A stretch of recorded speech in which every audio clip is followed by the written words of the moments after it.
Hi guys. Before we proceed to this video, we've got something very important to share with you. Neoliberalism, Inequality and Authoritarianism by Professor John V. Kofis is available for purchase. You can order it directly from the publisher Little French eBooks or through Amazon. Hello. Culture wars have been around for roughly 35 years, actually, in terms of an articulation of the concept of culture wars. Clearly, they have been around a lot longer.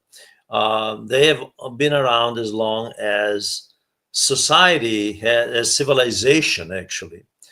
And culture is very important in making the values of a society and the ideology of a society the norm and accepted by the masses, the population.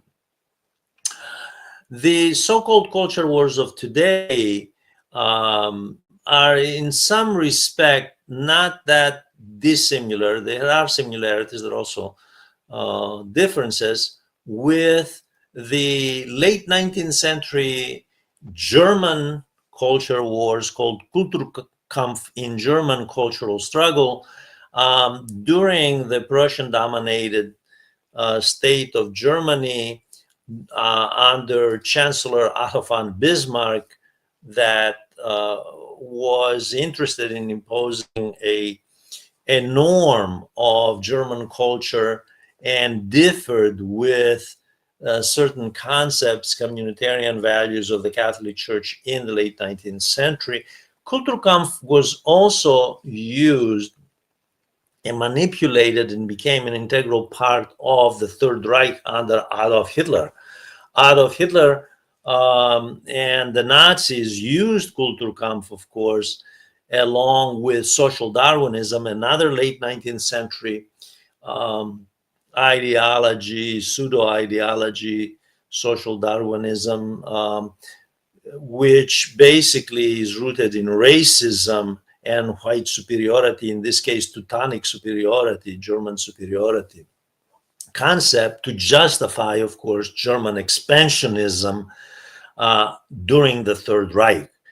Now, the liberal bourgeois consensus of the Cold War that existed, I should say, from Truman to Reagan, began to break down with Reagan. And this is not an accident, because Reagan was also the president. And in Europe, since this is a teaser session about European culture wars, I should tell you, in Europe, neoliberalism was institutionalized even before Reagan by Margaret Thatcher in the United Kingdom, a couple of years before Reagan. And it spread in the 1980s across Europe slowly, all across Europe and across the world by the 1990s.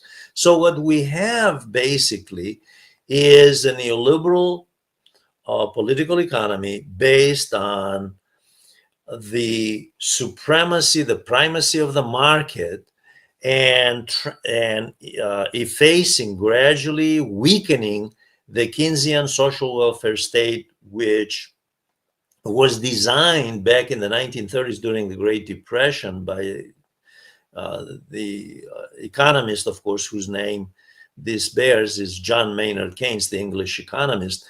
It was designed to essentially stimulate economic growth and strengthen the private sector through state intervention, because left to its own devices, capitalism obviously had failed, as the Great Depression clearly proved.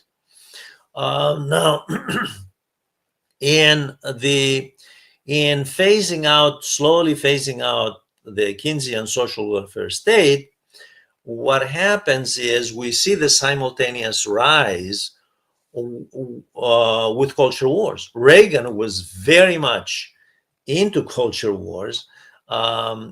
He started with attacking the working class itself, especially trade unions, but also marginalized populations. Margaret Thatcher did the same thing. Margaret Thatcher attacked trade unions. So, and this model of culture wars spreads. Basically, culture wars are designed to clearly deflect attention from the erosion of the social welfare state, the social safety net, and the amassing of more and more capital to the what many call the oligarchy, basically the richest in a society, whether it's Europe or whether in the United States. By the way, as we'll see in the longer video, Europe has less of an inequality problem than the United States, for example, but still a very serious inequality problem. Now, why did culture wars start, which gave the rise to far right-wing populism all across Europe, not just in Eastern Europe? And there's been a lot of literature, by the way, about how after the end of communism, gradually what you see in Europe, and we have this today, whether it's in Poland, for example, or in Hungary, is the rise of far right populism, and there's a facade in far right populism that is somehow against neoliberalism just because it opposes globalization, it opposes entities like the European Union, when in fact neoliberalism is all about global economic integration. So how can you be a neoliberal, the question arises, if you're far right populist like the regimes in Poland and in Hungary? Well, the fact is that the neoliberal model, whether under hybrid authoritarianism, whether in Europe, and I mentioned those two Eastern European countries, but it's taking root throughout Europe, or in the United States under Donald Trump, that hybrid authoritarian model. Hybrid authoritarianism means there is an elected government. It's elected. Elections in the minds of people are equated with legitimacy because people cast a vote. Therefore, the government is legitimate. Never mind that the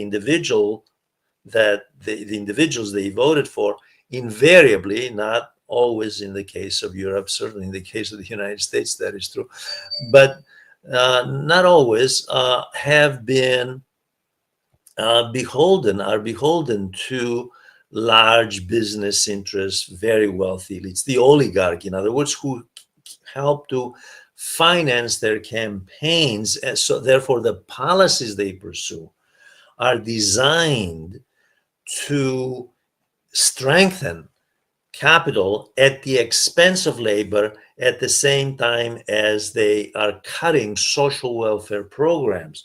How do you keep a social consensus? How do you keep people mobilized and supporting you when you do this to their interests? You use cultural warfare. You argue that the enemy is not the capitalist benefiting from taxpayer money going for corporate subsidies and lower taxes for the wealth, for the oligarchy and big business, but rather the enemy is the Muslim worker in Europe or the African worker. That's the enemy. It's the woman, it's the trade unionist, it's the environmentalist. Those are the enemies.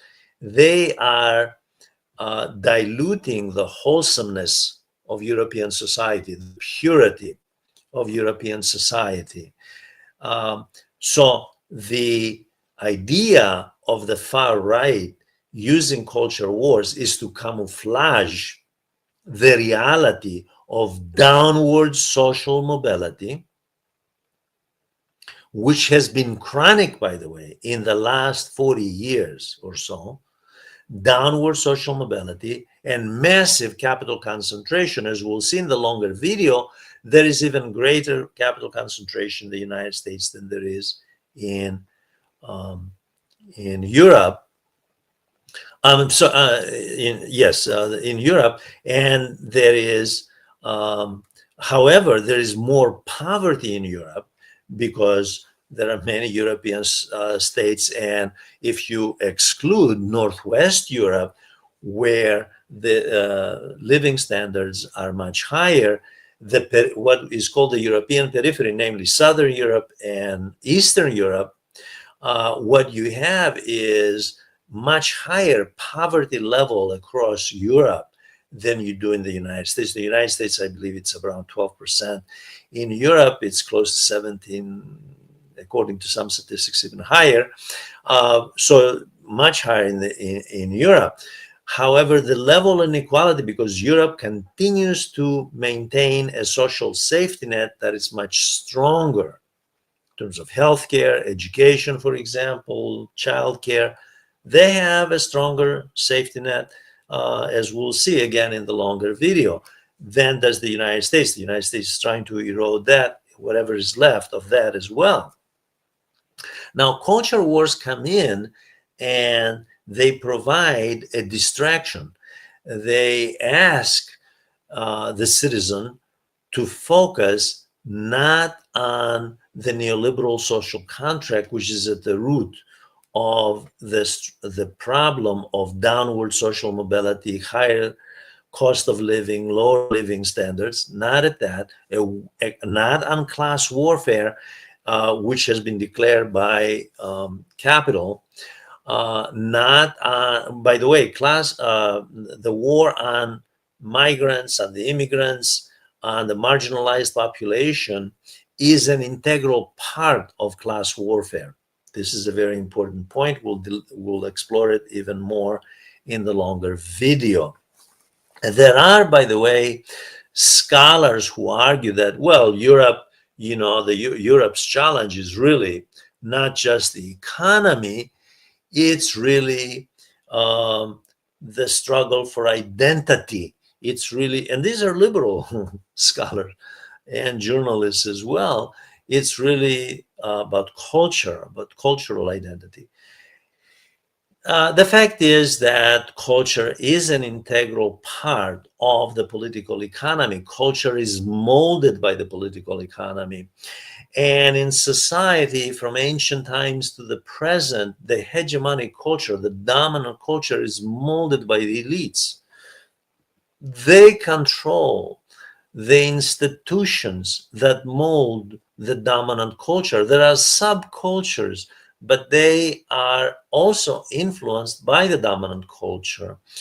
And the fact is, in terms of indoctrinating the masses and distracting them so that they don't feel that the enemy is the oligarchy, that they are at the root cause, the enemy in terms of not enemies in war, but the enemy, in other words, the root cause of chronic downward social mobility. And we're talking decades, by the way, here.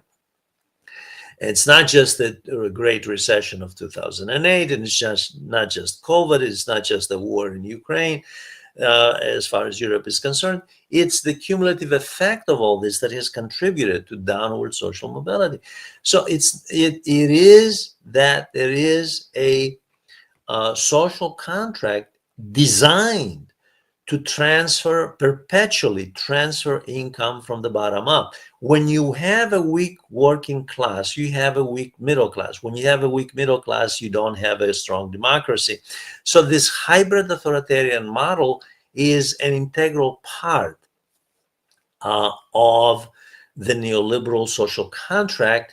And this is why when you trace from the early 90s to the present, when you trace the trend, the upward trend of culture wars and the rise of right-wing populism, you also trace the erosion of democracy and social justice.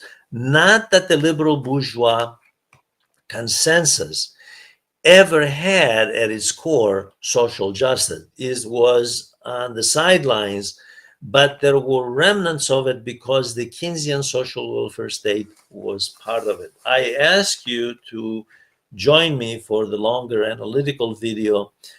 Please ask questions, write comments, and by all means, join this channel. Thank you very much.